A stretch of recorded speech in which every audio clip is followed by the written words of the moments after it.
વાળું પરમાત્મા ભાવની ધજા વાળા એવા દ્વારકાધીશજીના ગુણગાન ગાવાનું જે આપણે અવસર મળ્યો. આવો ગંગાજીમાં સ્નાન કરીએ પહેલા 2 મિનિટ હરિનામ સંકીર્તન કરીએ. भावसे प्रेम से भगवान को हम प्यारे हो जाए और भगवान हमको आनंद दिलाते रहे, बस ऐसे भाव से हम भगवान का ये भाव से कीर्तन करें. हरे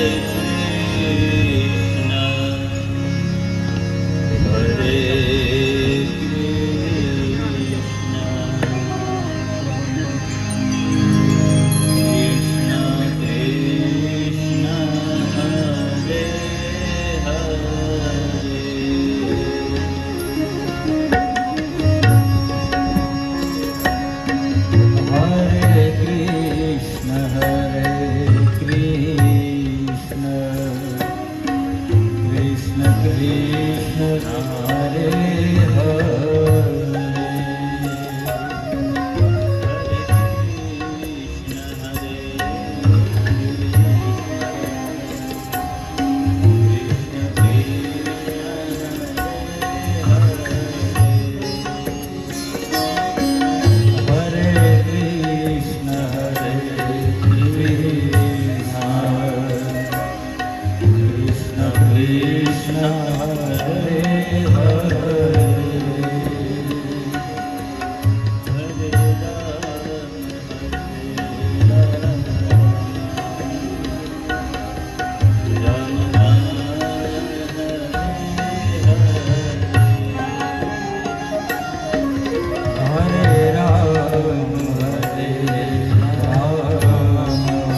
રામ રામ હરે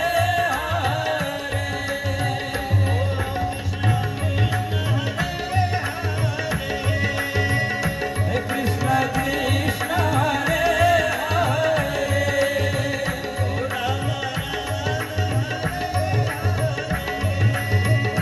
રામ રામ હરે રામ હરે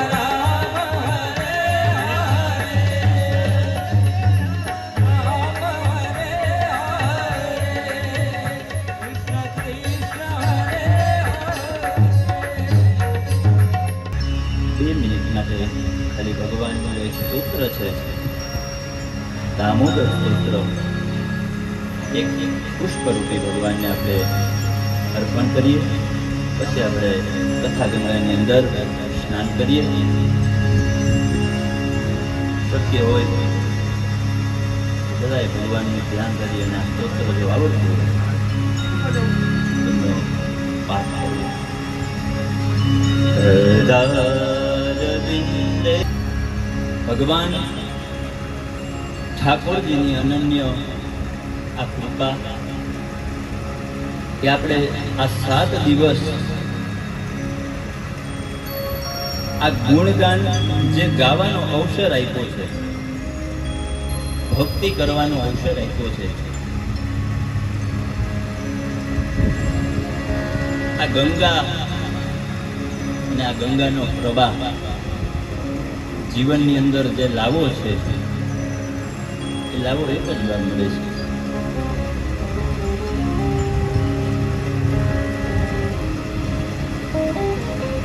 એટલે ત્યાં આપણે કાલે ભક્તિનું જે ચરિત્ર જોયું એની અંદર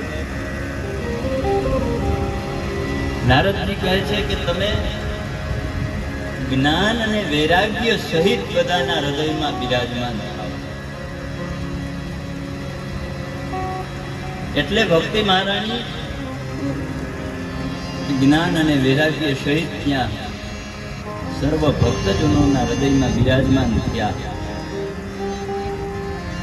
કાલ આપણે કથા જોઈ, ભક્તિ જ્ઞાન વૈરાગ્ય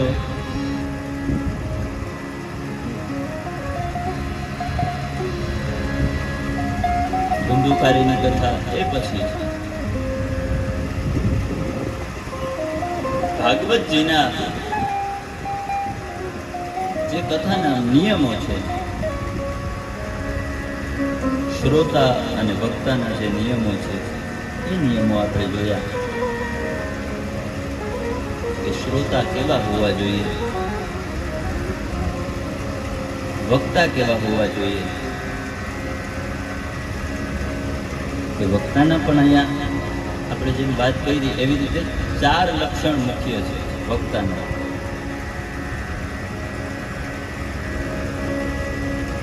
વિરક્તો, વૈષ્ણવો, વિપ્રો, વેદ શાસ્ત્ર વિશુદ્ધિકૃત, જેને શુદ્ધ ઉચ્ચારણમાં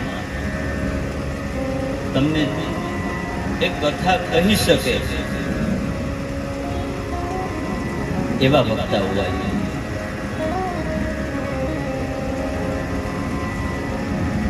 વેદ શાસ્ત્રને જેને અધ્યયન કર્યું હોય, એ શ્લોક છે આની અંદર, ભાગવતજીની અંદર શ્લોક આપેલા છે 18,000 જે શ્લોક છે. તો એની અંદર શ્લોક તમને સમજાવી શકે, એનું શુદ્ધ ઉચ્ચારણ કરી શકે એવા વક્તા. એ પછી સનત કુમારોએ કીધું કે નારદજી,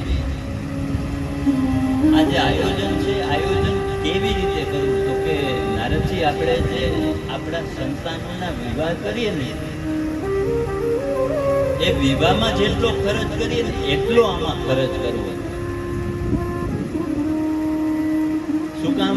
તો કે આપણે એ વિવાહની અંદર ખૂબ એટલે ખૂબ હર્ષ અને ઉલ્લાસથી એ વિવાહ કરતા હોય.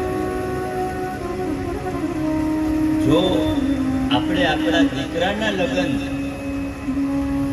આટલા ખુશી રાજી ખુશીથી ધામ ધૂમથી કરતા હોય તો આ તો જગતનો બાપ છે. તો આપણે એને કેમ ધામધૂમથી ના ઉજવીએ?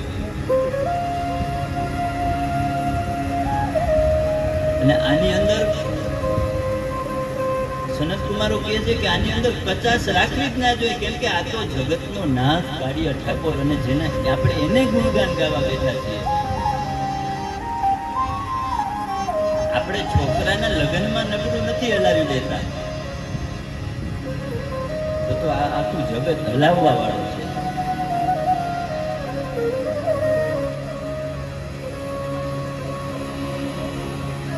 એટલે એની અંદર આપણે જે ધન ખર્ચતા હોય કે નારદજી એટલું ધન આની અંદર ખર્ચ કે તમને જ્યાં સુધી એમ થાય સાધુ સંતો મહાત્મા બ્રાહ્મણો ગ્રામજનો બધાને તમે ખૂબ આમંત્રણ આપો,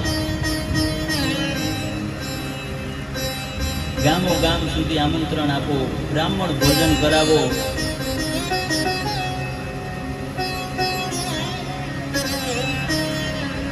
બ્રાહ્મણોની પૂજા કરો.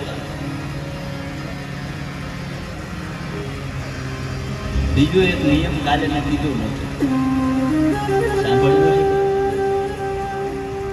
ભાગવતજી એમ કહે છે કે શક્ય હોય તો રોજ 108 પ્રદક્ષિણા કરવી. આપણાથી થાય નહીં, બોલે વહેલી સવારે કરો તો ચાલે, સાંજે કરો તો ચાલે, પણ ભાગવતજીની 108 પ્રદક્ષિણા કરો. ઘણાઈને એમ હોય કે 108 પ્રદક્ષિણા અમારીથી ન થાય. ભાગવતજી એમ કહે છે કે તમારી જેટલી ઉંમર હોય ને એટલી તમે પ્રદક્ષિણા કરો તોય ચાલે. અને એ પણ ન થઈ શકે તો કે તમે 11 પ્રદક્ષિણા કરો, એ પણ ના થાય તો 3 પ્રદક્ષિણા કરો, અને એ પણ ના થાય તો 1 પ્રદક્ષિણા કરો. પણ પ્રદક્ષિણા કરવી,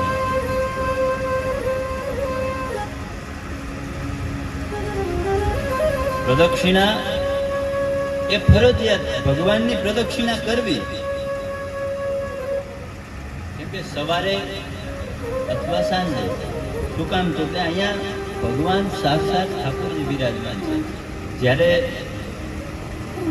પરીક્ષિત રાજાનો જન્મ થશે ત્યારે આગળની કથામાં આવશે, ત્યારે ભગવાન કૃષ્ણ પરમાત્માએ પરીક્ષિત રાજાની પ્રદક્ષિણા કરી હતી.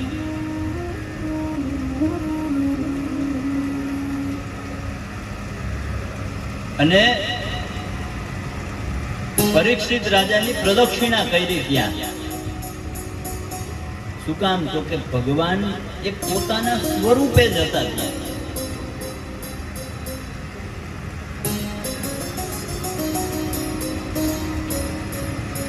પછી ભાગવતજી એમ કહે છે બીજું તો કે રોજ ભાગવતજીનો પાઠ કરવાથી આપણા મનના જે મનોરથ હોય ને એ બધા પૂરા થાય. કે તમારે મનની અંદર જે કાંઈ સંકલ્પ હોય એ બધું ભાગવતજી પૂર્ણ કરે. કેમ કે ભાગવતજીની અંદર બહુ ઘણું બધું ગૂઢ રહસ્ય આપેલું છે કે કોઈને સંતાન ના થતું હોય તો એ સંતાનના પણ આની અંદર ઉપાયો આપેલા છે. પછી તો કે જેમની સગાઈ ના થતી હોય એમના પણ અહીંયા રહસ્ય આપેલા છે. એ કોઈ બાળક ખૂબ ભયમાં હોય, માતા હોય વાત્સલ્ય બહુ સારું હોય, એમ થતું હોય ઓ મારો દીકરો આજે એટલો બધો રોવે છે તો આજે એને નજર લાગી ગઈ હશે. જો તમારે એ નજર ઉતારવી હોય તો આ ભાગવતજીમાં એમ કહે છે કે પૂતના કવચનો પાઠ કરવાથી બાળકને ક્યારેય નજર લાગતી નથી. તે જ પરમાત્મા સર્વજ્ઞ છે, સ્વયં પ્રકાશિત છે. પરમાત્મા સ્વયં છે, પોતાનો પ્રકાશ છે, તે જ સ્વરૂપ છે.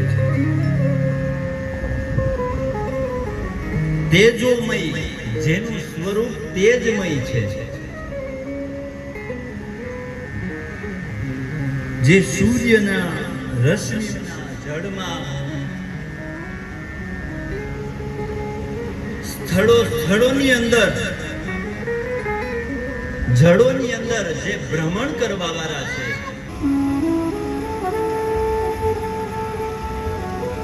એક વખત વ્યાસજી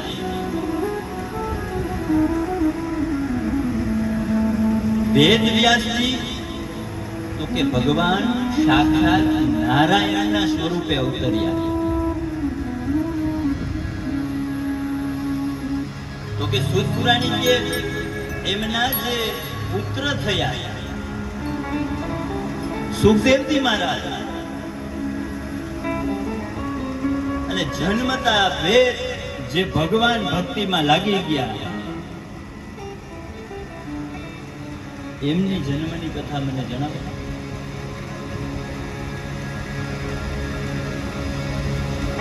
સૂત પુરાણી શૌનકાદી ઋષિઓ કહે છે, એક વખત ત્યાં વેદ વ્યાસજીને મનની અંદર ખૂબ અસંતોષ હતો, એ પણ ખૂબ ભગવાનનું ભજન અને કીર્તન, ક્યોંકि ભગવાન કા ही સ્વરૂપ थे વેદ વ્યાસ. ભગવાને જે આગળ 24 અવતારની કથા આવી એમાં પણ હશે કે ભગવાન સાક્ષાત વેદ વ્યાસે પણ અવતર્યા. એમના પત્નીને અરણી રાણીને એમ થયું કે હે કૃપાળુ, હે વ્યાસ મુનિ, આપણે ભગવાનનું આટલું બધું ભજન અને કીર્તન કરીએ છીએ, તો કંઈક ભગવાનની કૃપાથી આપણા ઘરે પણ સંતાનની પ્રાપ્તિ થાય. આવી રીતે ઘણી બધી વાર કહે છે, પણ વેદ વ્યાસજી કઈ જવાબ દેતા નથી. જંગલની અંદર, વનની અંદર ત્યાં પોતાનું સાધના તપ કરવા જતા રહે છે. આ બાજુ એક વખત મહાદેવજી પોતાના ધ્યાનમાં હતા, ત્યાં સમાધિમાં બેઠા હતા. એટલે ત્યાં પાર્વતીજીને એમ થયું કે ભોળાનાથ, તમે આખા જગતને જ્ઞાન આપો, તમે બધાયનું સારું કરો, બધાયનું કલ્યાણ કરો, તો મારા સામું તો જોઉં.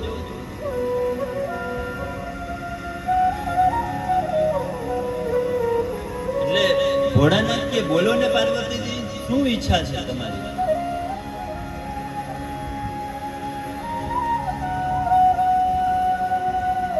એટલે પાર્વતીજીએ કીધું કે તમે બધાયને જે જ્ઞાન આપો છો, રામાયણનું જ્ઞાન આપ્યું તમે, તો ભાગવતનું જ્ઞાન મને પણ ઈચ્છા છે કે તમે મને ભાગવતજી સંભળાવો, રામાયણ સંભળાવો. તો ત્યારે ભગવાન ભોળાનાથ કે ભલે કાંઈ વાંધો નહીં.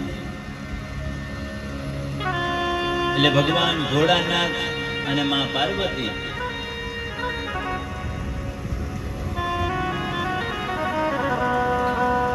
કાશ્મીર થી ત્યાં ચંદનવાડી, પૂર્ણ ચંદનનું જે વન હતું એ વનની અંદર આવે છે.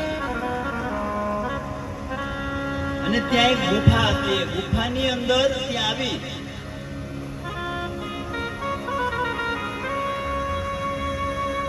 એટલે શિવજીએ ત્યાં પાર્વતીજીને જ્ઞાન આપવાનું ચાલુ કર્યું. પણ એકવાર થયું એવું કે માં પાર્વતીજી જ્યાં જ્ઞાન સાંભળતા એને સમાધિ લાગી ગઈ. સમાધિમાં આવી ગયા એટલે આ બાજુ એક તાજું એક જન્મેલું પોપટનું બચ્ચું, એ પોપટનું બચ્ચું ત્યાં આવી અને ત્યાં ઉપર બેસી અને આ કથા સાંભળવાની.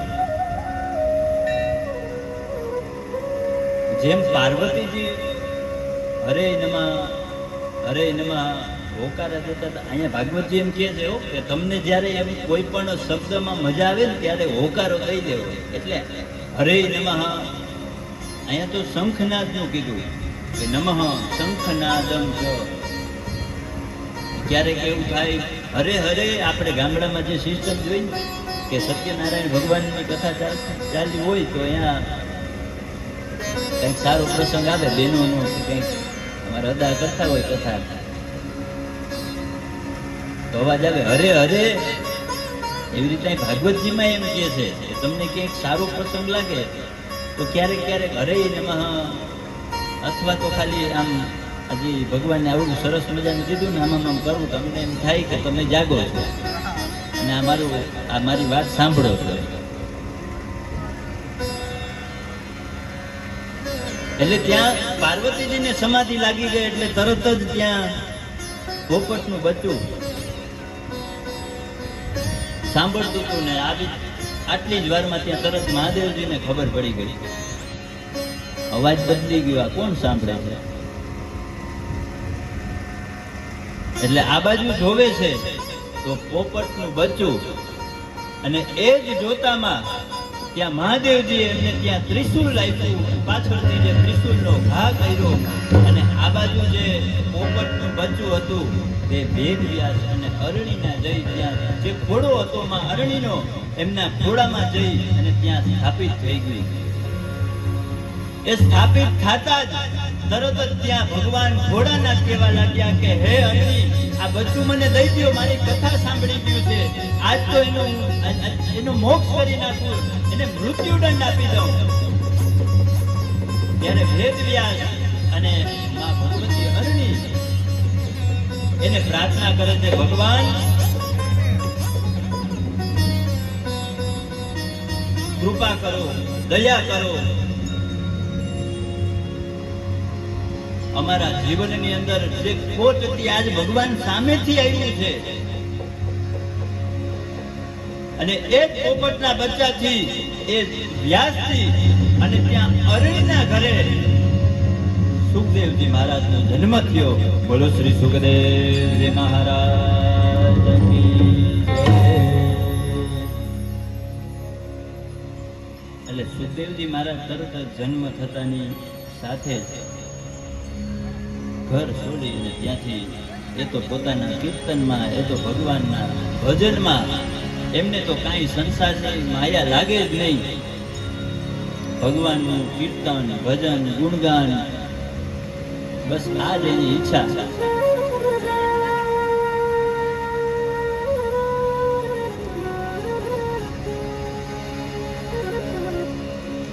એટલે સૌનકાદી મુનિએ કહેવા લાગ્યા કે ભગવાનનું અવળું બધું આ સુંદર મજાનું ફળ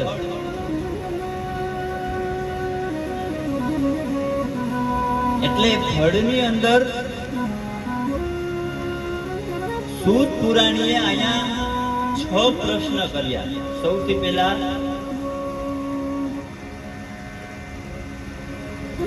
અને 6 પ્રશ્નની પહેલા સૌથી પહેલા શું કીધું હતું કે ભગવાનના અવતારો કેટલા?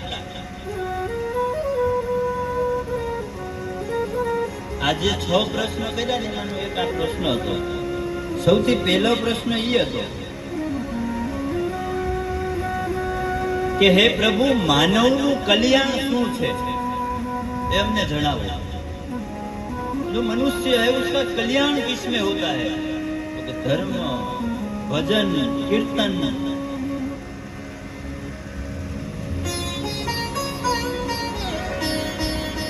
बीजो प्रश्न तो कि कल्याणનું સરળ સાધન શું છે? કલ્યાણનું સરળ સાધન એ જ કે ભગવાનની ભક્તિ કરો, કૃષ્ણમય થાઓ. ત્રીજો પ્રશ્ન કર્યો, ભગવાન શા માટે વસુદેવને ત્યાં પ્રગટ થયા?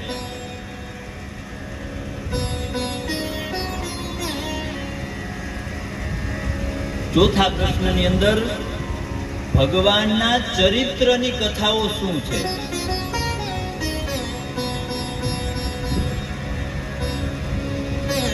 અને ભગવાનના અવતારો કેટલા? અને છઠ્ઠો પ્રશ્ન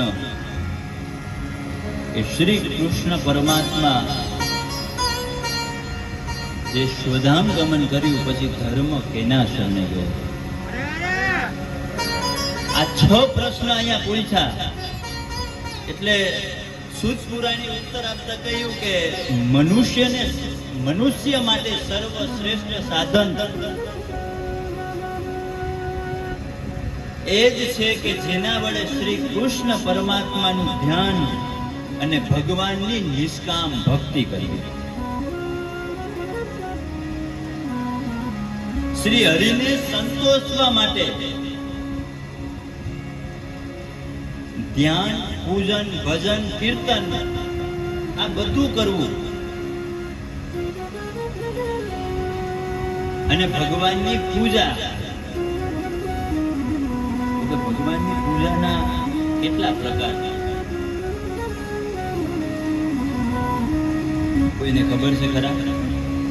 किसी को मालूम है कि भगवान की पूजा कितने प्रकार की होती है? तो સૌથી પહેલી પૂજા છે मानसोपचार पूजा. हम सभी प्रतिदिन घर के अंदर करते हैं जो मानसोपचार पूजा है. આપણે ઘરેથી મોડું થતું હોય એટલે ભગવાનને આમ કરીને માથું નમાવીને નીકળી જાય, એટલે એ છે માનસોપચાર પૂજા. બીજી તો કે ભગવાનની બીજી પૂજા છે પંચ ઉપચાર. એ પણ આપણે ઘરની અંદર થતી હોય છે. ઠાકોરજીની પૂજા કરીએ, ભગવાનની માતાજીની પૂજા કરીએ તો એની અંદર 5 ઉપચાર છે કે ભગવાનનું તિલક, ચોખા, ફૂલ, ધૂપ, દીપ અને ભગવાનનું નૈવેદ્ય.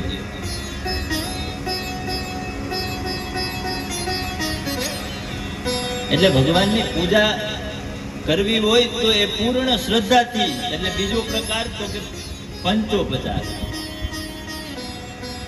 પછી ત્રીજો પ્રકાર છે ભગવાનનો એ 16 ઉપચાર, જે આપણે અહીંયા પ્રતિદિન થાય છે મંદિરની અંદર.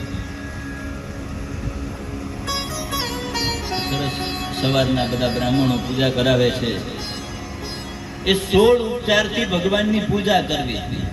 એમાં 16 ઉપચાર આવે એટલે દ્રવ્ય આવે. એ દ્રવ્યમાં શું? તો કે સૌથી પહેલા ભગવાનનું ધ્યાન કરવું, ભગવાનને બોલાવવા, ભગવાનને બેસવા માટે આસન આપવું. આગળના જમાનામાં રિવાજ હતો ને કે કોઈ પણ વ્યક્તિ હોય તો આવો આવો કરે. ત્યારે તો ચાલીને આવતા.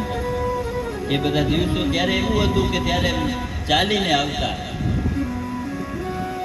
એટલે ત્યારે એમ કહેવાતું, આમ ઉપર લખેલું હતું કે અતિથિ દેવો ભવ. અત્યારે શું લખ્યું હોય? કૂતરાથી સાવધાન. આટલો ફેર પડી ગયો યુગમાં.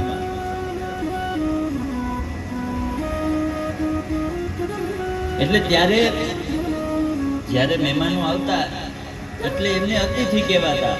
અત્યારે મહેમાન ફોન કર્યો ને આવી ગયા. એટલે ભગવાનની ઈ સેવા તો કે 16 ઉપચાર. ભગવાનને પગ ધોયા, ભગવાનને હાથ ઉપર અર્ઘ્ય આપ્યું, ભગવાનને પીવા માટે જલ અર્પણ કર્યું, પછી ભગવાનને આખા શરીરમાં સ્નાન કરાવ્યું. એક જગ્યાએ પૂજા કેમ તો ગણપતિ દાદાની પૂજા કરતા હતા. એટલે યજમાનને કીધું ભગવાનને સ્નાન કરાવો. સ્નાન કરાવી અને પછી સાફ કરો.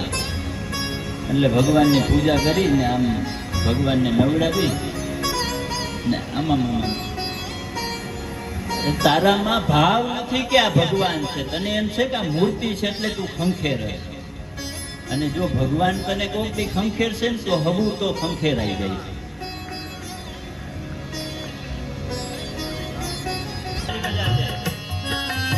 શ્રી રાધે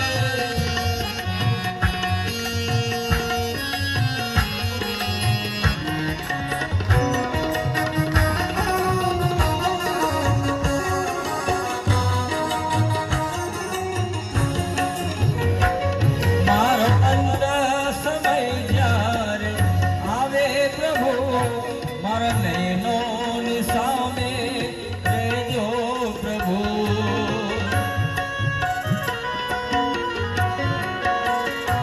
હે મારો અંત સમય જ્યારે આવે પ્રભુ મારા નયનોની સામે રહેજો પ્રભુ શરણે તમારે આવીને શરણે તમારે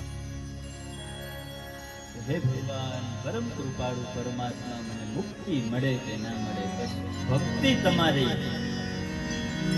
મારે ભક્તિ તમારી કરવી છે. અને ભક્તિ જ મગાય ભગવાન આગળ, ભક્તિ જ મગાય, બીજું કાંઈ ના મગાય. જેમ કાલ આપણે ભગવાન આગળ બીજું કાંઈ મગાય નહીં, ખાલી એટલું જ કહેવાય તારી ભક્તિ દેજે. જો તારી ના દે ને તો તારા ભક્તોની મને ભક્તિ દેજે.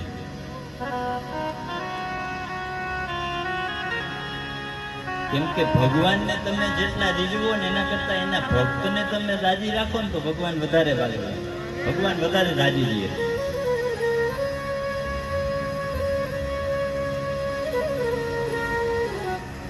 કે હે ભગવાન, મને તારી ભક્તિ ના દે તો કાંઈ નહીં, પણ તારા ભક્તોની ભક્તિ દેજે કે અમે એની ભક્તિ કરીને તારા સુધી અમે પહોંચી શકીએ.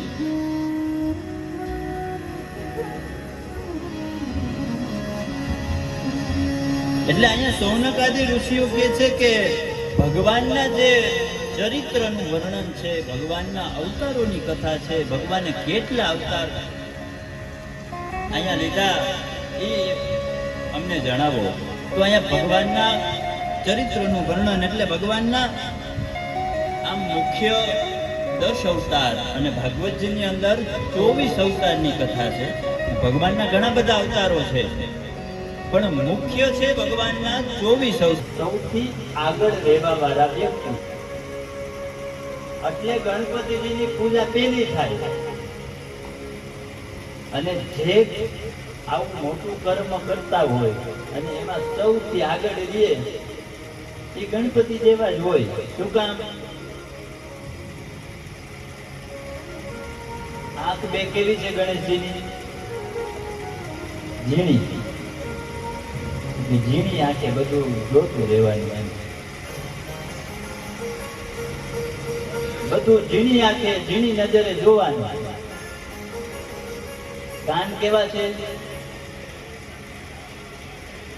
શુક્લા જેવા મોટા મોટા કાન. તો કે બધું આવે એ શ્રવણ કરવાનું. પછી પેટ, મોટું પેટ, બધું અંદર ભરી લેવાનું. ભગવાન ખૂબ કોમળ અને ગણપતિ દાદા ખૂબ દયાળુ છે. અહીંયા આપણે પૂજાનો ક્રમ છે ને, એમાં એક સ્તોત્ર છે ગણપતિ દાદાનું. સુમુખ એકદંતશ્ચ કપિલો ગજકર્ણક. આમાં 12 નામ આવી જાય ગણપતિ દાદાના. લંબોદર વિકટો વિઘ્નનાશો વિનાયક. પછી ધૂમ્રકેતુ ગણાધ્યક ભાલચંદ્ર અને ગજાનન. આવી જે ગણપતિ દાદાના 12 નામ છે. પણ અહીંયા શ્લોક એમ કહે છે કે ગણપતિ દાદાને યાદ કરો તો કે વિદ્યા રંભે વિવાહે ચ. આપણા બાળકોને જ્યારે વિદ્યાનો આરંભ કરાવીએ ને ત્યારે સૌથી પહેલા ગણપતિ દાદાની પૂજા કરાવે. ગણપતિ દાદાની પૂજા કરાવી.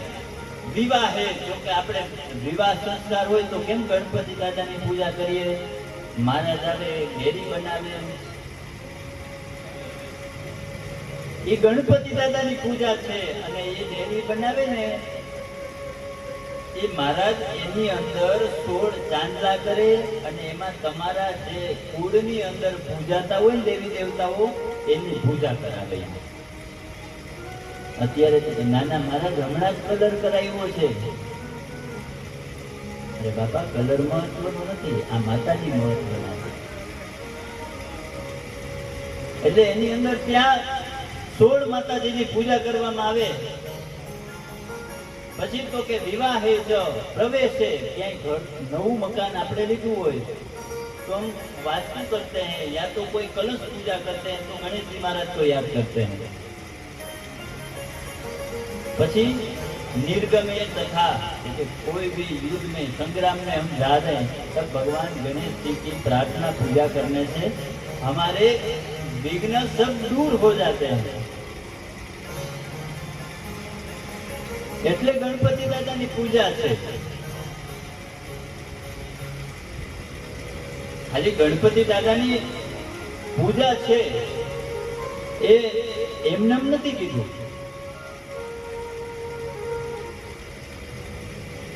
ગણપતિ દાદાને આપણા હૃદયમાં એનું જે સ્વરૂપ છે, એનું જે ચિંતન છે, એ આપણા શરીરની અંદર ઉતારવાનું છે.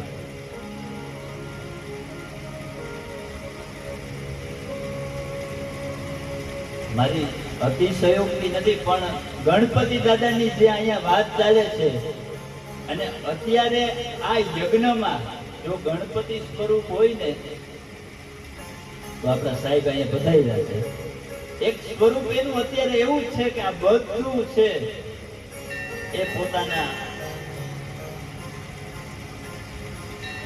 ગણપતિ દાદા એટલા માટે જ એમની પૂજા છે કે તમે એમની પૂજા કરો અને એમનું જે આચરણ છે એ આચરણ આપણામાં આવે.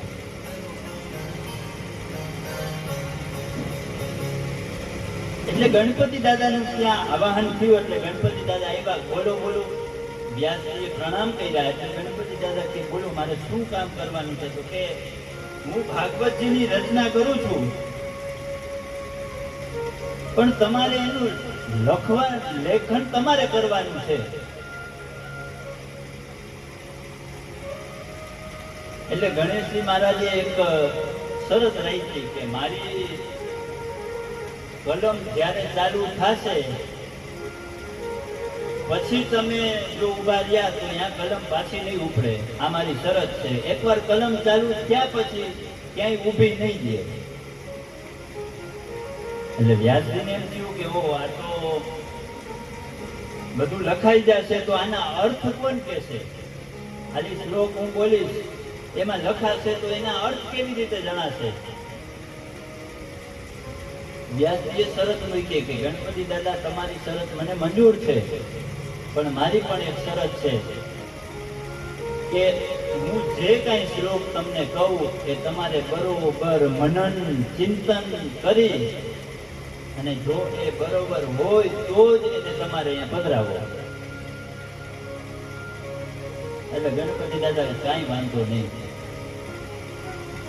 આવી રીતે ચતુર શ્લોકમાંથી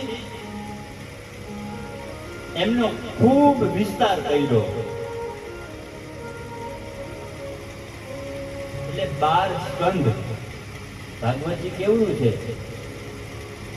એટલે ભાગવતજી પ્રારંભ થયું એટલે થોડુંક વળી એમ થાય કે સંધ્યા સમય થઈ ગયો છે, વ્યાસજીને એમ થાય એટલે બરોબર એક અઘરો શ્લોક ત્યાં મૂકી દે.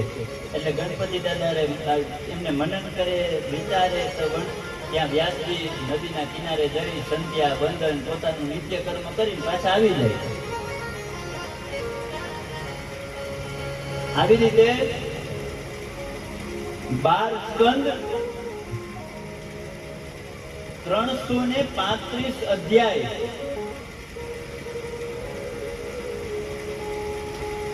અને 950 લક્ષ આની અંદર અક્ષર છે. એવું આ ભાગવતજી જે મેં કાલે કીધું ને, જીવતા પણ શીખાડે, મરતા પણ શીખાડે. અને રામ મર્યાદા પુરુષોત્તમ જે કરે ને એમ આપણે કરાય. અને કૃષ્ણ પરમાત્મા જેમ કહે ને એમ આપણે કરાય. કે કૃષ્ણ ભગવાન આમ કરતા એ ભગવાન હતા.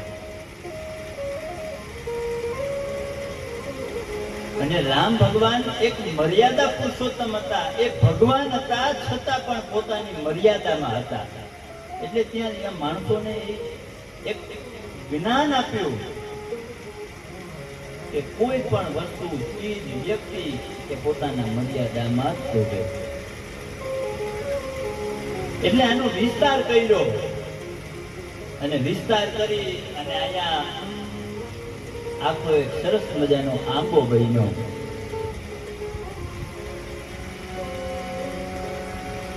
આવો આપણે પણ ભગવાનનો એક આંબો વિસ્તાર લેતી લઈ કે આ આંબો કેને લીધો, કેને ગાયો અને પછી એક કોણ ફળ કોણ લઈ ગયું.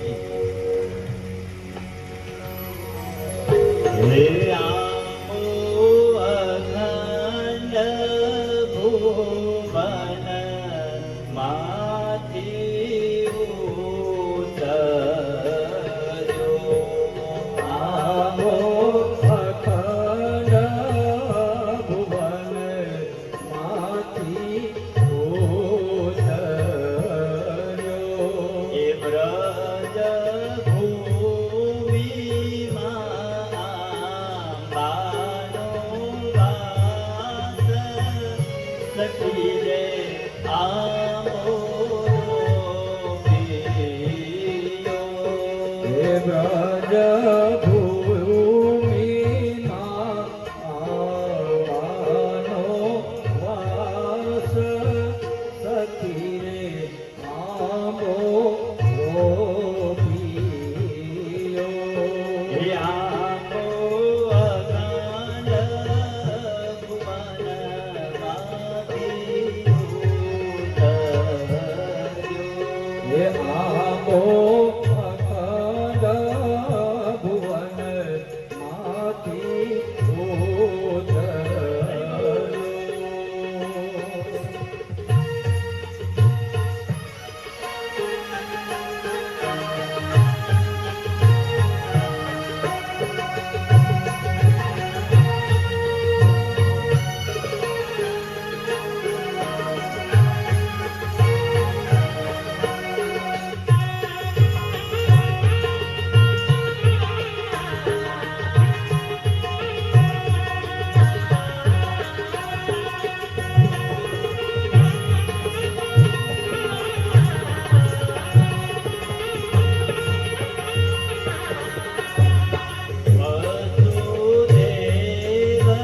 વસુદેવજીએ બીજવાવ્યા.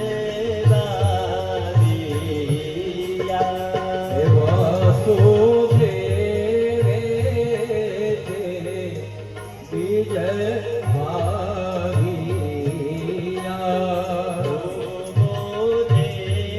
દેવકી ક્ષેત્ર પ્રકાશ, સખીને આંબોલો પીયો.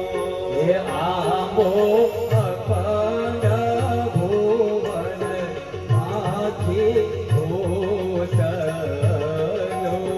દ્વાદશ સ્કંદએ આંબાના ધર થયા. દ્વાદશ સ્કંદ આંબાજીના ફળ રે થયા.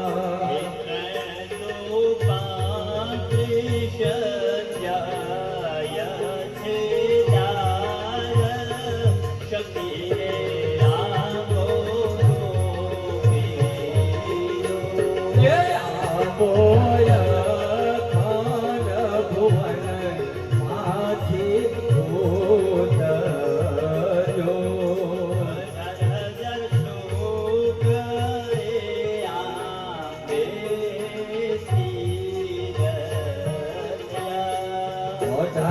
હજાર શોક આવે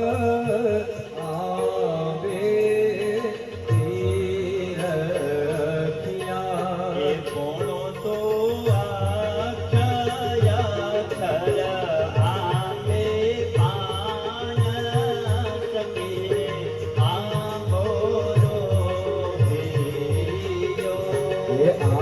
આવો અખંડ ભુવન માંથી ઉતર્યો. એ આમો ગાયે સુખે સોને સાંભળે. આવો ગાય સુખે સાંભળે એનો તરણા કમળ માથે વાત સખીને આંભોળો પીયો. હે આવો અખંડ ભુવન માંથી ઉતર્યો. આવો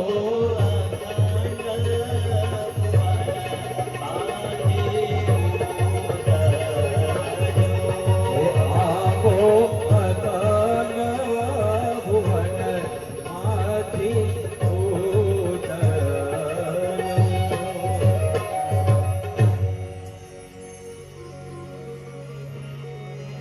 આવી રીતે આ ભાગવતજીની રચના કરવામાં આવી.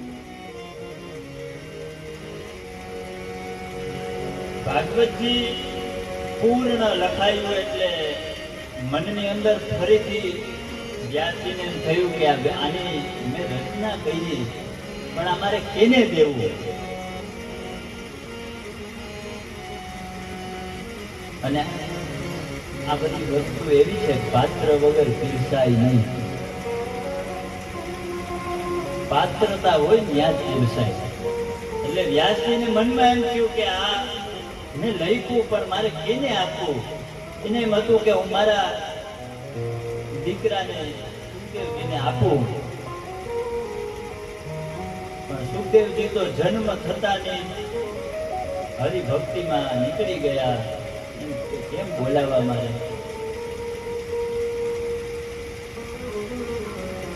એટલે વ્યાસજી એક રચના કરી કે એના વ્યાસજીના શિષ્યો બધાને બોલાવી અને વ્યાસજી કહેવા લાગ્યા કે હું તમને આ 2 શ્લોક આપું છું. આ 2 શ્લોક તમે જ્યાં સુખદેવજી મહારાજ તપ કરે છે ત્યાં જઈ અને કહેજો. આ શ્લોક ત્યાં બોલજો. એટલે એમની આજ્ઞા લઈ અને આ શ્લોક 2 શ્લોક લઈ અને ત્યાં બધા જ વ્યાસજીના શિષ્ય જંગલમાં આવે છે. અને જંગલમાં આવી અને જ્યાં સુખદેવજી મહારાજ તપ કરતા હોય ત્યાં આવી અને બોલવા લાગ્યા. બરહા પીડમ નત બરવપો કર્ણયો કર્ણિકારમ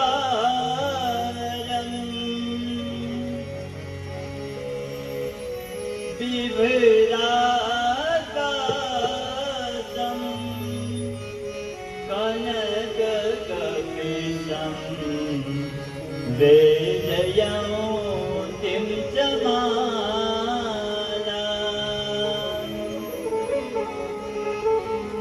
રંદ્રાનવેણુ હૃદયસુદયા ભૂરજન ગોપવૃંદે રંદ્રારંદ્રમ સ્વપદકમલમ પ્રાવિશદીતકીર્તિ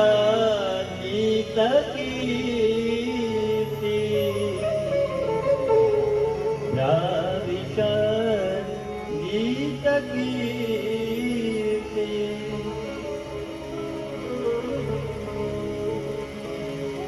જ્યારે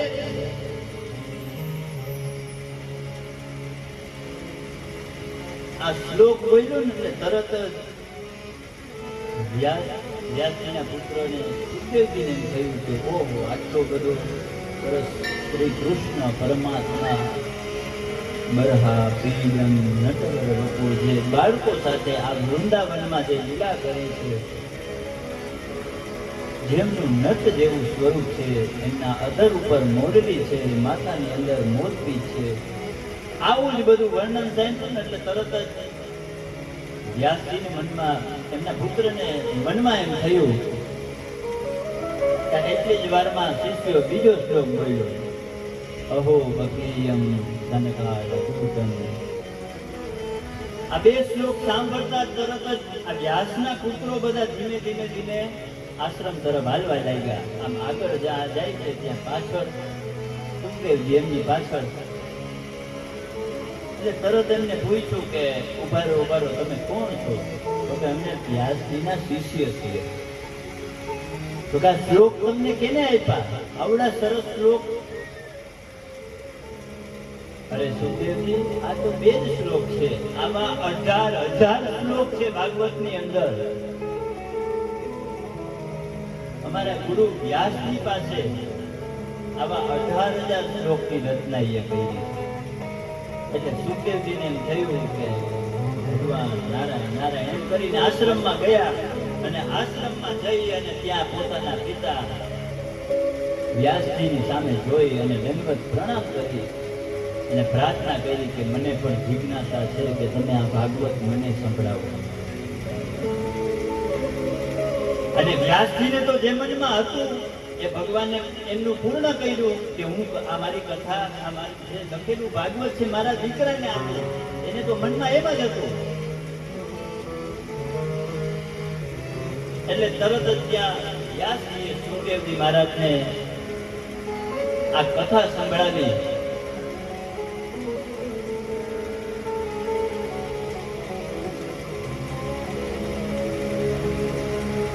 કથા સંભળાવી એટલે તરત જ ત્યાં જોઈ અને પ્રણામ કરી અને કથાનો પ્રારંભ થયો. પણ અહીંયા મુનિઓ ફરીથી એક પ્રશ્ન કરે છે કે અહીંયા સુખદેવજી મહારાજ આગળથી આ કથા કેને સાંભળી?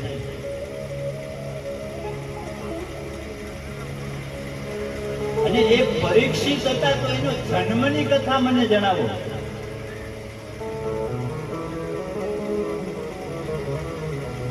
તો પરીક્ષિત મહારાજના જન્મની કથા માટે આપણે 5 મિનિટ માટે મહાભારતની અંદર જવું પડે.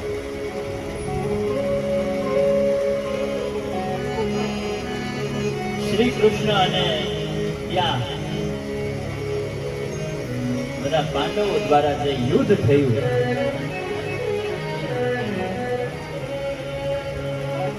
એ યુદ્ધની અંદર, એ મહાભારતના યુદ્ધની અંદર પરિણામ તો દુઃખમય જ આવ્યું. કેમ કે અંદરો અંદર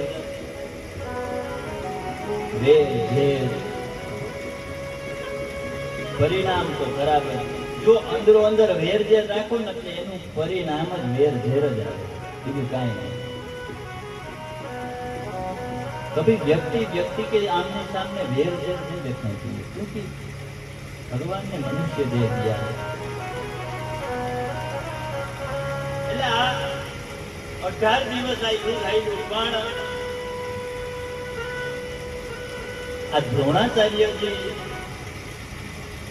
એમના પુત્ર અશ્વત્થામા,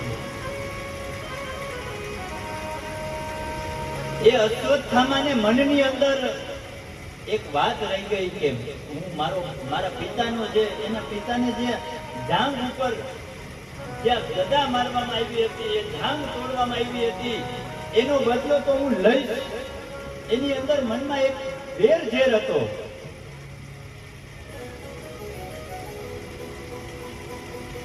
એટલે અશ્વત્થામાએ પોતાના પિતાનું જે મૃત્યુ થયું અને એમના પછી એને મનમાં એમ થયું કે હવે જ્યાં પાંડવોનો વંશ છે ને, એ પાંડવોનો વંશ રહેવા ના દે. એના વંશની અંદર પાણી પીવડાવવા વાળું રહેવા ના દઉં. એટલે આમ ત્યાં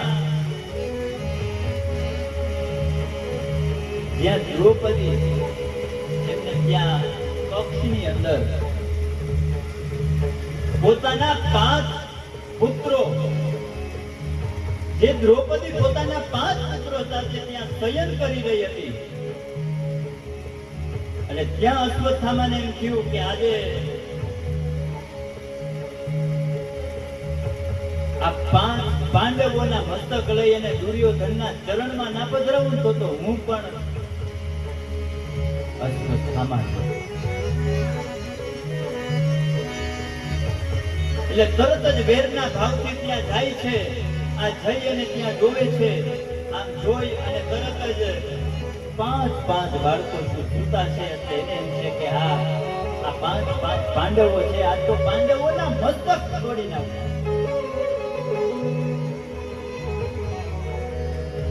એટલે આમ જોઈ અને ત્યાં 5 પાંડવો નહીં પણ પાંડવોના પુત્રના મસ્તક છેડાણા હતા. 5 પાંડવ પુત્રોના મસ્તક લઈ વસ્ત્રમાં બાંધી અને ત્યાં જો તો લોહી.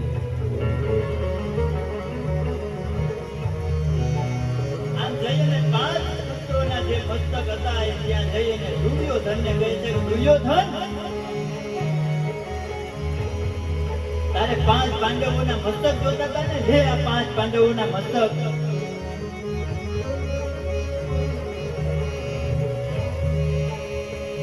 દુર્યોધનને એમ થયું કે જે વ્યક્તિ કોઈ આ શક્ય નથી ને આજે અશ્વત્થામા કરીને બતાવ્યું.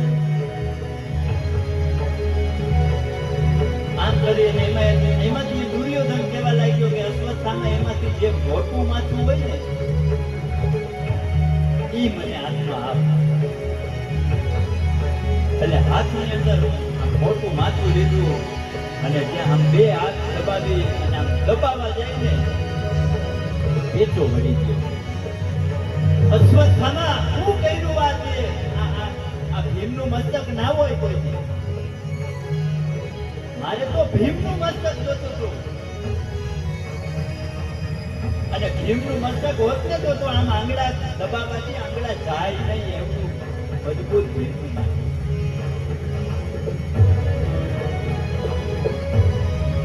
આમ જોતામાં જોવે તો અશ્વત્થામાને ખબર પડી ગઈ તો 5 પાંડવોના નહીં, આ તો 5 પાંડવો પુત્રના એના મસ્તક છે, એમના પુત્રોના માથા છે. દુર્યોધન જોવે છે એટલે એને પણ એમ થયું કે આ 5 પુત્રોના મસ્તક પાંડવોના જીવનમાંથી ક્યાંય પાણી પીવડાવવા વાળો ના રહેવા દીધો. અને આ બાજુ દ્રૌપદીને ખબર પડી કે આ અપકૃત્ય કોણે કર્યું. ત્યાં અર્જુને પ્રતિજ્ઞા લીધી કે હું જ્યાં સુધી આ તમારા પુત્રોને માર્યો એનો જો ગુનેગાર ના લઈ આવું તો હું પણ અર્જુન નહીં.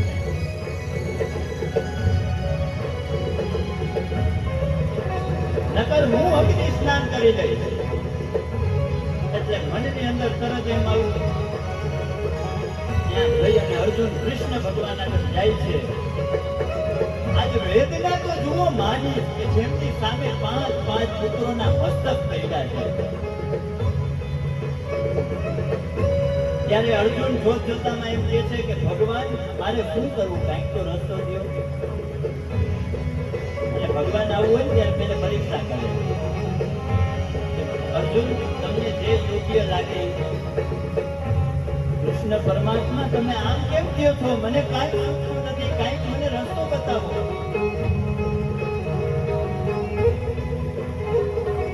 આમ ખબર પડી એટલે તરત જ એમને જોયું એટલે અર્જુને કીધું કે ઓહો, આ તો અશ્વત્થામાનું કૃત્ય છે, આ તો અશ્વત્થામાએ કર્યું છે.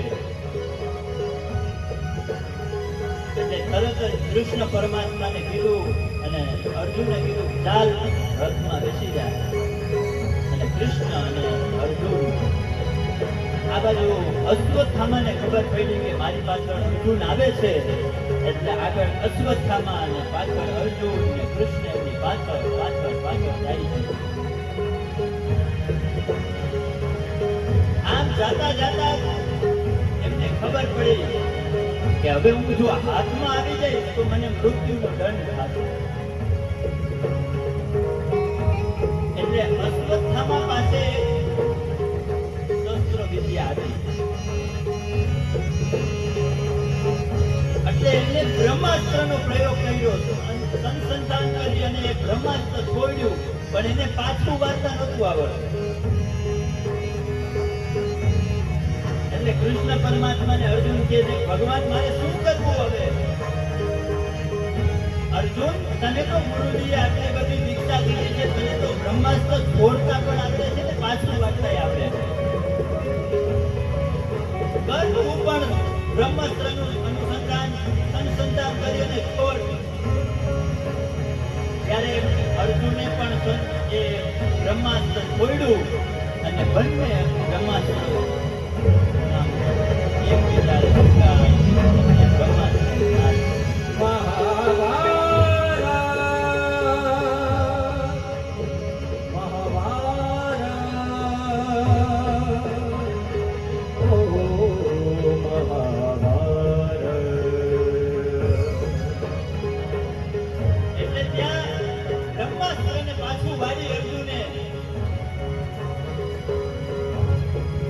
અશ્વત્થામાને બાંધી લીધા, દોરડા વડે બાંધી અને રથમાં બેસાડીને આ બાજુ દ્રૌપદીના રથમાં મૂકે.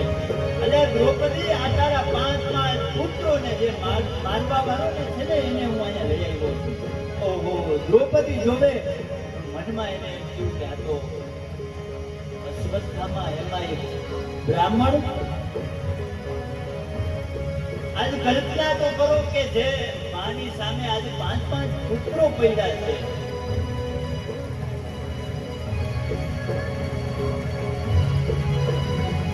જે 5 પુત્રો પડ્યા છે સામે, અને એ માની વેદના કેવી હશે?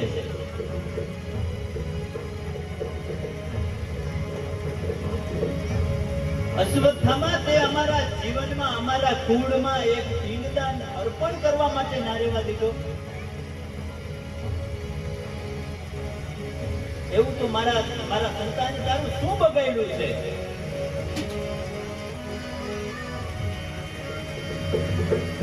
એટલે ભગવાન કહે છે, અર્જુન તૈયાર થઈ જાઓ. ત્યારે દ્રૌપદી એમ કહે છે કે ભગવાન ના, આ તો બ્રાહ્મણ પુત્ર છે.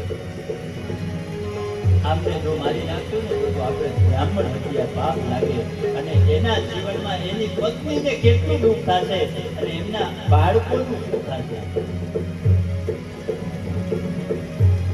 આ માનો પ્રેમ છે.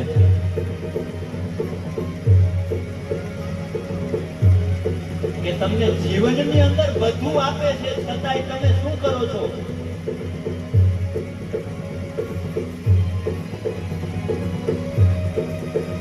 એટલે દ્રૌપદીએ કીધું કે નહીં ભગવાન, એને મારવા નથી. તો કે શું કરાય?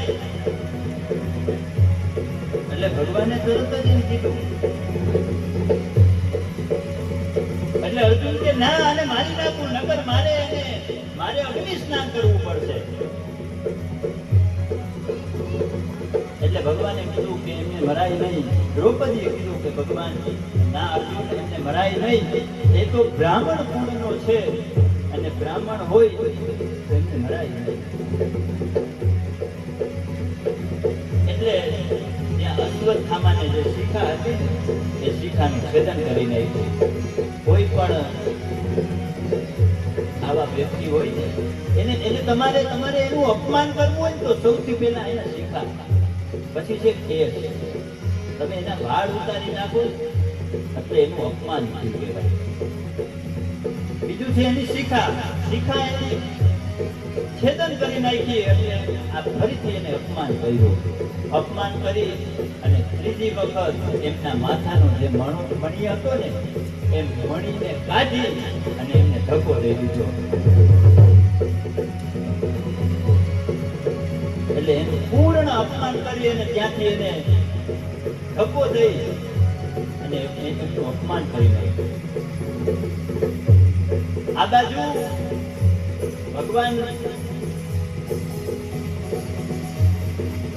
હસ્તિનાપુર આવે છે. હસ્તિનાપુર ત્યાં રોકાય છે અને ત્યાંથી એમ કહે છે કે ચાલો હવે મને દ્વારકા જવાની રજા આપો, ભગવાનને દ્વારકા જવું છે. પણ બધા ત્યાં ધીમે ધીમે ભગવાનની સ્તુતિ પ્રાર્થના કરે છે. ત્યાં આટલા તો મનની અંદર હજી વેર છે. વેર એને નીકળ્યો નથી અશ્વત્થામાને કે હજી હું ઉત્તરાના ગર્ભમાં જે હજી પાંડવોનો વંશ છે ને એને હું મૂકીશ નહીં. એટલે તરત એને એમ થયું ત્યાં ફરીથી ત્યાં બ્રહ્માસ્ત્ર છોડી અને ત્યાં ઉત્તરાના ગર્ભ જે હતો ને, ઉત્તરાને જે ગર્ભ રહ્યો હતો ને, ઉત્તરાના ગર્ભ પાસે પોતે એ બ્રહ્માસ્ત્ર છોડ્યું. પણ આ તો દ્વારકા વાળો છે, રામ રાખે એને કોઈ ના જાગે, એને કોઈ ઓલું ના કરી શકે બાપ. કેમ કે દ્વારકાધીશ ત્યાં હતા હાજર, ત્યાં ભગવાન છે. એટલે તરત જ ત્યાં ઉત્તર આવી અને ત્યાં ભગવાન ઠાકોરજીની પાસે આવી. એ પહેલા ભગવાન નારાયણે શું કર્યું હતું કે અંગૂઠાનું સ્વરૂપ લઈ, અહીંયા આ ભાગવતજીની અંદર આવી કથા છે કે અંગૂઠાનું સ્વરૂપ લઈ ભગવાન ઉત્તરાના ગર્ભમાં ગયા અને ત્યાં પ્રદક્ષિણા કરી અંદર અને એમનું રક્ષણ કર્યું. આની અંદર આવી કથા ભાગવતજીમાં છે. અને મહાભારતની અંદર બીજી કથા એવી છે કે ભગવાનને આ જે ગર્ભ હતો ને એ આ ઉત્તરાને પડી ગયો તો પુનઃ સ્થાપિત કર્યો. અત્યારે આ બધી ટેકનોલોજી આવી છે, અત્યારની નથી, આ દેવી. એટલે ફરીથી ત્યાં સ્થાપના કરી, ભગવાને એમનું રક્ષણ કર્યું. એટલે ઉત્તરાએ એમની સ્તુતિ કરી. ઉત્તરાએ ભગવાનને 2 શ્લોકમાં એમની સ્તુતિ કરી. પાહિ પાહિ મહાયોગી દેવ દેવ જગતપતે નાન્યં ત્વદભયં વસીયે યત્ર મૃત્યો પરસ્પરા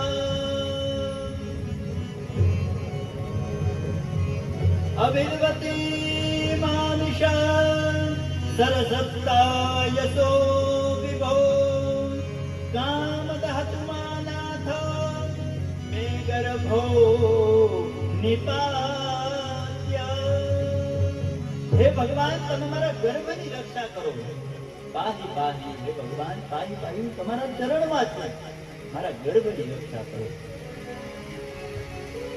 એટલે ભગવાને એમના ગર્ભની રક્ષા કરી.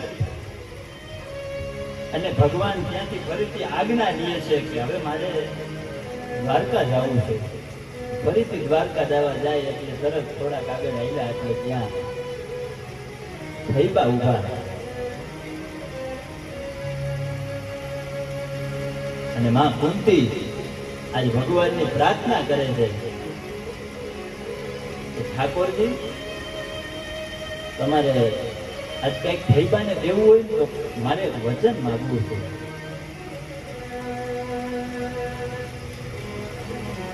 એટલે ભગવાન કે બોલો ને. એટલે કુંતીએ માગ્યું. કોઈને ખબર છે શું માગ્યું? કુંતીએ માગ્યું એવું આપણે મગાઈ કે હે ભગવાન, જો ખરેખર તમે મને દેવા માંગતા હોય તો મારા જીવનમાં મને દુઃખ આપો, મને દુઃખ આપો. કેમ કે સુખમાં તો બધાય વિસરે, પણ દુઃખમાં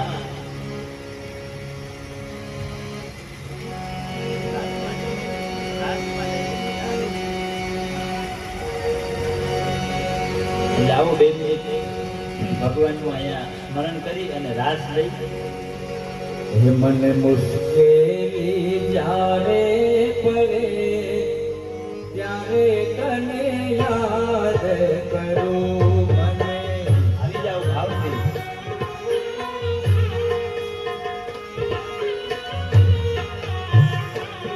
બધા રમવા માટે ઊભા થઈ જશો આપણે કોઈ બહેનોને ભાવિ ભક્તોને રમવું હોય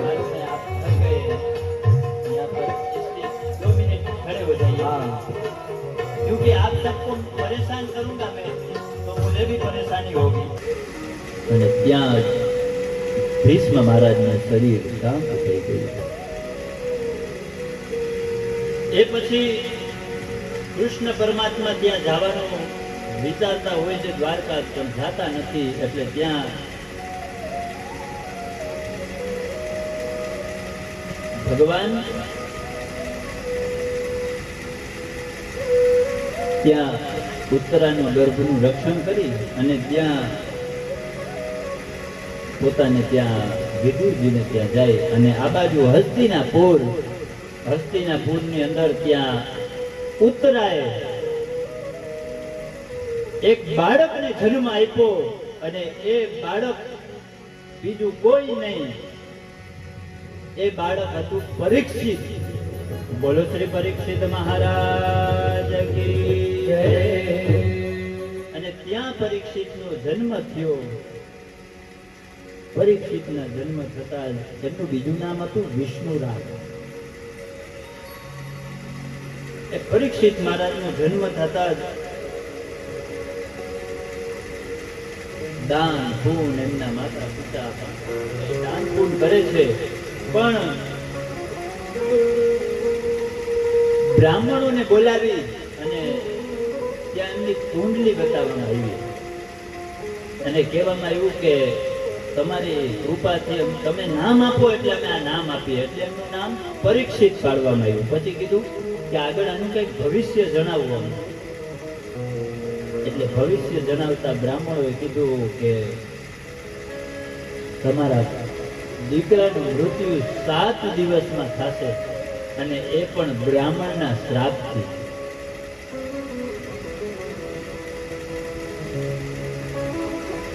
એટલે ઉત્તરાને કહ્યું કે બ્રાહ્મણોના શ્રાપથી પણ બ્રાહ્મણોએ કીધું કે તમે ચિંતા ના કરો આનું મૃત્યુ થશે શ્રાપથી પણ જેવું જ મૃત્યુ થશે ને એવું ડાયરેક્ટ ભગવાનના ચરણમાં વિષ્ણુના પરમાત્માના ચરણમાં જશે કે સાક્ષાત એમને ઠાકોરજી એમના પાર્ષદો લેવા આવશે આ તો એમના આ કલીના પ્રતાપથી એને આ શ્રાપ મળ્યો અને એને એના કારણે એને ત્યાં મૃત્યુ એમ 7 દિવસ છે બાકી તો એ પોતે આખું શરીર સત્સંગમાં જીવનમાં ભગવાનને બધું અર્પણ કરશે આમ કહી અને ત્યાં અર્જુન અને બધાય મનમાં વિચાર કરવા લાગ્યા અને આ બાજુ જોવે છે તો અર્જુન ત્યાં ભગવાન હાલકાની અંદર ભગવાને પોતાનું તેજ સ્વરૂપ પુષ્પ ભગવાન સ્વધામ ગમન કર્યું અને પછી આ બાજુ હસ્તિનાપુરથી ભગવાન દ્વારકા ગયા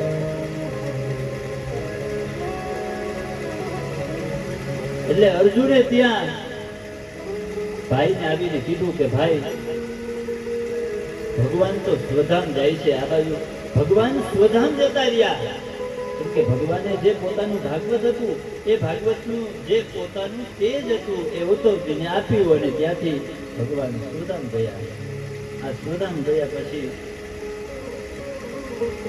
આ બાજુ પરીક્ષિત રાજા મોટા થયા એનો રાજ્યાભિષેક કર્યો રાજ્યાભિષેક થતા જ પાંડવો કે અમારે હવે હિમાલય ગાળવા જવું છે આ રાજપાટ બધું ત્યાં પરીક્ષિતને સોંપી અને પાંડવો તો હિમાલયમાં જાય છે આ બાજુ પરીક્ષિતને એમ થયું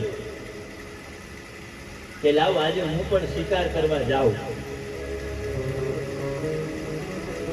એટલે પોતાના બાપ દાદાનો જે મુગટ હતો એ પરીક્ષિત મહારાજે મુગટ પહેર્યો અને મુગટ પહેરી અને પોતે ત્યાં જંગલમાં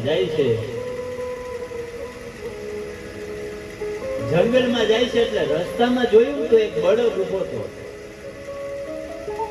અને ભલી એને મારતો હતો બળદને એટલે આ બાજુ જોવે છે તો 3 પગ તો એને હતા ના એક જ ધર્મનો પગ વૈધો હતો આ બાજુ પરીક્ષિત જોવે છે કે મારા રાજની અંદર આવું પાપ,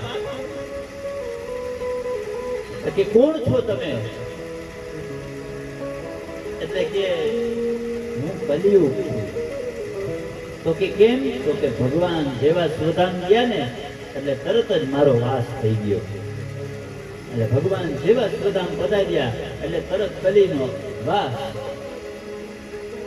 આ બાજુ કલિયુગનો વાસ થયો. એટલે પરીક્ષિત રાજા મારે ત્યારે એમને પ્રાર્થના કરે કે તમે રહેવા દો, મારો એક જ ધર્મનો પક્ષ છે, તમારે દેવું હોય તો મને કંઈક આશીર્વાદ આપો. ત્યારે સૂર્ય એમ કહે છે કે પરીક્ષિત રાજાએ એમને આશીર્વાદ આપ્યા કે 4 સ્થાન તને આપું છું. ધ્રુમપાન, સ્ત્રી સંગ, સ્ત્રી હિંસા, કુકર્મ, અસત્ય, કોઈની નિંદા થતી હોય, અસત્ય બોલાતું હોય. તો કે ભગવાન કે પરીક્ષિત રાજા આ સ્થાન તો મારી પાસે છે, હું રહું છું હંમેશા. કોઈ ખોટું કર્મ કરે છે, ખોટું બોલે છે, પાપ કરે છે, મદિરા આદિ આ જે વસ્તુ ભગવાન ના પાડે છે એવી વસ્તુ કરે છે, એમાં તો ભગવાન મારો વાસ છે જ. તમે કઈક મને બીજું આપો. ત્યારે અહીંયા બીજું કડીને દાન સ્થાન આપવામાં આવ્યું કે પુનશ્ચ યાચમાનાય જાત રૂપાય એમાં પ્રભુ તતો નૃતમ મદઃ કામ રજો વૈરક પંચમ. અધર્મનું સોનું સુવર્ણમાં એને દાન આપ્યું કે તમારો વાસ સુવર્ણમાં થાય. પણ સુવર્ણ પછી તમે એમ નહીં સમજતા કે અમે સુવર્ણ પહેરીશ, એ નહીં. અધર્મનું જે અનીતિનું ધન અને એમાંથી બનાવેલું સોનું એની અંદર કળિયુગ રહે છે. જેવું આ સ્થાન આપવામાં આવ્યું એટલે કલિયુગ પરીક્ષિતે જે મુગટ પહેર્યો હતો એની માથે આવીને ત્યાં બેસી ગયો. કેમ કે એ મુગટ તો એ જ હતો પાંડવોનો, એમાં આવીને બેસી ગયો. ને આ બાજુ પરીક્ષિત રાજા જાય છે જંગલમાં, શિકાર મળતો નથી, બપોરનો સમય છે, ખૂબ તરસ લાગે છે. ખૂબ તરસ લાગી એટલે મનમાં એને એમ થયું કે લાવ કોઈ આશ્રમ દેખાય છે ત્યાં જાવ. અને ત્યાં જઈને જોવે છે તો શુંગ ઋષિના આશ્રમમાં આવી અને ત્યાં 2-3 વાર કહે છે કે હે સાધુ, હે મહાપુરુષ. ત્યાં સમીક ઋષિના આશ્રમમાં આવી અને ત્યાં વારે વારે જલપાન કહે છે પણ કોઈ જવાબ દેતું નથી. એટલે એને એમ થયું કે આમ નહીં માને. એટલે તરત જ ત્યાં નીચે પડેલો જે સર્પ હતો એ સર્પ એ ઋષિના ગળામાં પહેરાવી દીધો. આમ ગળામાં પહેરવતા જ ત્યાંથી નીકળી ગયો. ને આ બાજુ છોકરાઓ દોડતા દોડતા કહેવા લાગ્યા કે અરે ઋષિ, સમીક ઋષિને કીધું કે આ તારા પિતાજીના ગળામાં કોકે શ્રાપ નાખ્યો છે મરેલો, તું અહીંયા શું કરો છો? એટલામાં તો એને ક્રોધ આવ્યો અને ક્રોધમાં હાથમાં જલ લઈ અને મનમાં વિચાર્યું કે મારા પિતાના ગળામાં જેને શ્રાપ નાખ્યો ને એનું આજથી 7મા દિવસે તક્ષક નાગ કરડી અને મૃત્યુ થાવ. તરત જ પરીક્ષિત રાજાને આ બાજુ શ્રાપ મળી ગયો. શ્રાપ મળતાની સાથે જ પરીક્ષિત રાજા તો પોતાના ત્યાં નગરમાં જાય, જેવો મુગટ ઉતાર્યો એટલે મનમાં તરત જ ફરીથી વિચાર આવ્યો કે મારાથી શું થઈ ગયું. અને આ બાજુ સમીક ઋષિ એમના પુત્રને શુંગીને સમજાવે છે કે બેટા, બ્રાહ્મણ છીએ પણ આવી રીતે તાત્કાલિક કોઈને શ્રાપ ના અપાય. એટલે ત્યાં પરીક્ષિત રાજાને બોલાવી અને કહેવામાં આવ્યું કે જો આ શ્રાપ મિથ્યા તો નહીં જાય, પણ તમારી પાસે 7 દિવસ है, आपके पास 7 दिन है, आपको जो भी भगवान को करना है भगवान का भजन कर लीजिए. એટલે પરીક્ષિત રાજા અહીંયાથી નીકળી ગયા કે હવે તો આનું સાધન કંઈક ગોતવું પડે કે 7 દીમાં નજીકમાં જેનું મૃત્યુ હોય એને શું કરવું.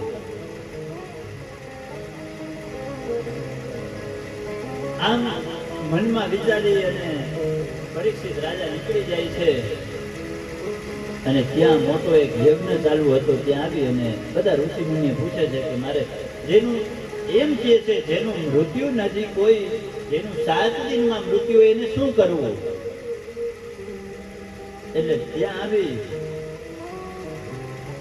અને તરત જ સુખદેવજી મહારાજને જોયા. આ જે સત્સંગની અંદર એટલે સુખદેવજી મહારાજ આવી અને ખૂબ બધા એને ભાવથી વધાવ્યા અને પરીક્ષિત મહારાજે એમને પ્રાર્થના કરી કે મહારાજ જેનું મૃત્યુ નજીક હોય એને શું કરવું. તો કે તારી પાસે તો 7 દિવસ છે, આવી જ અમારી સામે 1 દિનમાં તારો ઉદ્ધાર કરી દે એવું ભાગવતજી છે. આ ભાગવતજી મોક્ષ અપાવી દે જીવતા. તું ચિંતા ના કર, 7 દિનમાં તારું ભગવાન મોક્ષ અપાવી દે. આમ કરી અને ત્યાં પ્રથમ સ્કંદને વિરામ આપી અને બીજા સ્કંદની અંદર ભગવાન તે સુખદેવજી મહારાજ પરીક્ષિતને કીધું. એટલે બીજું ભગવાનનો જે બીજો સ્કંદ છે એ જ્ઞાન સાધન લીલા કહેવાય અને ભગવાનનું ડાબું ચરણ કહેવાય. એટલે ત્યાં સુખદેવજી મહારાજ દ્વારા પરીક્ષિતને કથા શ્રવણનો ત્યાં અહીંયા પ્રારંભ થાય છે. અહીંયા કથાનો પ્રારંભ થયો. પછી કથાનો પ્રારંભ થયો એટલે આપણે જેમ પેલું જોયું એવી જ રીતે સુખદેવજી મહારાજ રાજા પરીક્ષિતને મહાત્મ્યનું વર્ણન કર્યું. મહાત્મ્યનું વર્ણન કરી અને એ પછી બ્રહ્માજીએ જે ભગવાન નારાયણે બ્રહ્માજીને આજ્ઞા કરી કે તમે સૃષ્ટિનું સર્જન કરો, સૃષ્ટિની રચના કરો. એટલે બ્રહ્માજીએ સૃષ્ટિની રચના કરી અને સૃષ્ટિની રચના કરી અને પછી આ ચતુર્શ્लोकी भागवत, ये जो 4 श्लोक का भागवत है वो भगवान ने ब्रह्मा जी को दिया और ब्रह्मा जी ने व्यास जी को, व्यास जी ने सुखदेव जी को और सुखदेव जी ने परीक्षित राजा को અને સનંત કુમારોએ નારદજીને આપ્યું. એવું આ ભાગવત છે. એટલે બીજા સ્કંદની અંદર ત્યાં વિરાટ સ્વરૂપનું વર્ણન કરવામાં આવ્યું. એ વિરાટ સ્વરૂપનું વર્ણન કરી અને આગળ 4 શ્લોકની અંદર બ્રહ્માજીને ઉપદેશ આપ્યો. બીજો સ્કંદ ભગવાનના ચરણમાં અર્પણ કરી અને ત્રીજા સ્કંદની અંદર જેને સર્ગ લીલા કહેવાય છે, જે ભગવાનનો જમણો હાથ છે, એની અંદર ત્યાં વિદુર અને ઉદ્ધવનો જે મેળાપ છે એની કથા કહેવામાં આવી. અને ભગવાન જ્યાં વિદુરને ત્યાં આવી અને ભગવાનની ભાજી ખાધી એનું વર્ણન અહીંયા કરવામાં આવ્યું. એના પછી ભગવાન બ્રહ્માજીએ મૈથુની સૃષ્ટિ અને ઘણી બધી સૃષ્ટિની રચના કરી. જેમ આપણે જોઈએ છે જેમ મનુષ્ય છે એમ પ્રાણી, પશુ, પક્ષી, ઝાડ આ બધું આમનું વર્ણન કરવામાં આવ્યું. એ વર્ણન કરી અને ત્રીજા સ્કંદની અંદર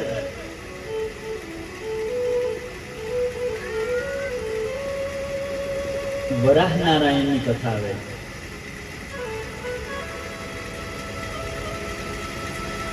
મૈત્રેયજી કરે છે કે અહીંયા જે ભગવાન નારાયણના નાભીમાંથી બ્રહ્માજી ઉત્પન્ન થયા એટલે એ બ્રહ્માજીમાંથી 4 પુત્રો થયા. જે 4 સનત કુમારોની જે આપણે કથા કરી છે એ પછી તો કે મનુ અને શત્રુપા પૃથ્વી પર આવ્યું અને ત્યાં આવી અને ધોવે છે તો હિરણ્યાક્ષ નામનો રાક્ષસ એ પોતાની અહીંયા કોશિકામાં પૃથ્વી રાખીને સૂતો છે. એટલે દેવતાઓ બધા પ્રાર્થના કરે છે. પ્રાર્થના કરી અને ભગવાનને ત્યાં બે હાથ જોડી અને ભગવાનને પ્રાર્થના કરી એટલે ભગવાન ત્યાં સાક્ષાત વરાહ નારાયણ રૂપે પ્રગટ થઈ અને પૃથ્વીને ત્યાં બહાર કાઢી. વરાહ નારાયણ ભગવાન કી જય. એટલે ત્યાં પૃથ્વીનો ઉદ્ધાર કર્યો. એમના પછી ત્યાં એમના ત્યારબાદ મનુ અને શત્રુપા થયા. મનુ અને શત્રુપા એને તે પૃથ્વી પર મોકલ્યા અને ગંગાના કિનારે દિતિ અને અદિતિ આ બે પુત્રો કશ્યપ, દિતિ અને અદિતિ. દિતિ પોતાના તપના બળે એક વખત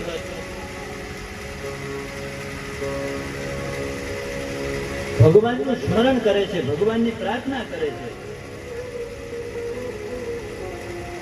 અને જય વિજયની કથા અહીંયા આવે છે. જય વિજય કે બીજા જન્મમાં એને શ્રાપ મળ્યો હતો કે જ્યારે કૃષ્ણ પરમાત્મા બાળ લીલા કરશે ત્યારે તારો ઉદ્ધાર થશે.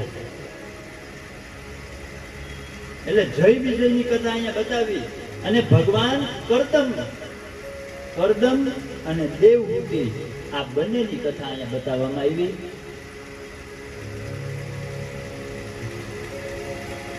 કે કરદમ અને દેવહૂતિ બંને જણા ભગવાનની ભક્તિ કરે છે અને ભક્તિ કરી અને ભગવાન આગળ એટલું જ માગે છે કે તમારા જેવો પુત્ર અમારે ત્યાં આવે. ભગવાનની પ્રાર્થના કરે, ભક્તિ કરે. આવી રીતે મનુ મહારાજે પોતાની જે પુત્રી હતી એ પુત્રીને ત્યાં કરદમ ઋષિને ત્યાં પરણાવી અને દીકરી દેવહૂતિ અને કરદમના વિવાહ થયા. વિવાહ થતા જ બંને બ્રહ્મચર્યનું પાલન કરે છે અને મૌન ધારણ કરી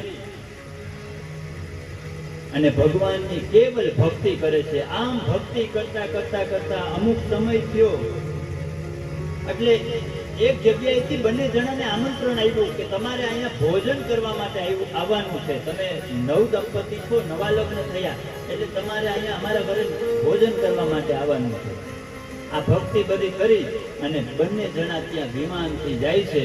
ભોજન કરી અને ફરીથી આવે છે એટલે દેવહૂતિ અને કરદમ કહે છે કે હવે આજથી આપણે આ બ્રહ્મચર્યનું એમાંથી મુક્ત થવું જોઈએ, કેમ કે આપણે હરિને મેળવવા છે. એટલે બંને જણા સંસાર સુખમાં આવી અને ભગવાનની કૃપાથી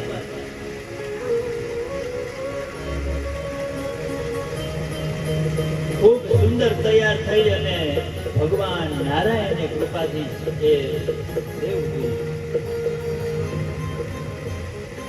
ભગવાન નારાયણની કૃપાથી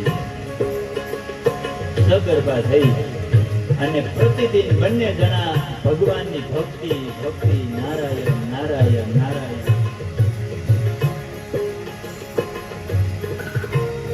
નારાયણની ભક્તિ કરતા કરતા કરતા સુખદેવજી મહારાજ રાજા પરીક્ષિતને કહે છે કે આ દેવહૂતિ અને કરદમની એટલી બધી ભક્તિ જોઈ અને ભગવાન ત્યાં સાક્ષાત ત્યાં એમના ઘરે અવતર્યા. બોલીએ શ્રી કપિલ નારાયણ ભગવાન કી જય. કપિલ નારાયણ પધાર્યા. થોડો સમય થયો યજ્ઞોપવિતના દાન દેવાના અને પછી એમના પિતા તો ત્યાં એ બંને માણસે નક્કી કર્યું હતું કે આપણે ભગવાન જેવો પુત્ર થાય એટલે આપણે પછી સંસારનો ત્યાગ કરી દેવો છે. એટલે કરદમ ઋષિ તો સંસારને મુક્ત કરી એમાંથી જંગલમાં જઈને ભગવાનનું તપ કરે છે. આ બાજુ કપિલ મુનિ માં દેવહૂતિને સાંખ્ય શાસ્ત્રનો ઉપદેશ આપે છે. આજે પુત્ર એની માતાને ઉપદેશ આપે છે. જેને ખબર હોય એને કહેવાય કપિલ ગીતા. આ કપિલ ગીતાનું ખૂબ મહત્વ છે, પણ આજનો તમારો સમય થોડો વધારે લીધો છે એટલે આપણે આવતીકાલે જાણશું કપિલ ગીતાનું. પણ કાલે તમે બધા યાદ રાખજો ક્યાં પહોંચ્યા હતા આપણે, કથા વિરામ ક્યાંથી કહી દીધી, બરાબર? એટલે આજની કથા અહીંયા ભગવાન આ કપિલ નારાયણનું જે અવતાર પ્રાગટ્ય થયું તે જ સાથે ભગવાન ઠાકોરજીના ચરણમાં આજનો દિવસ અર્પણ કરી અને આવો 2 મિનિટ ખાલી હરિનામ સંકીર્તન.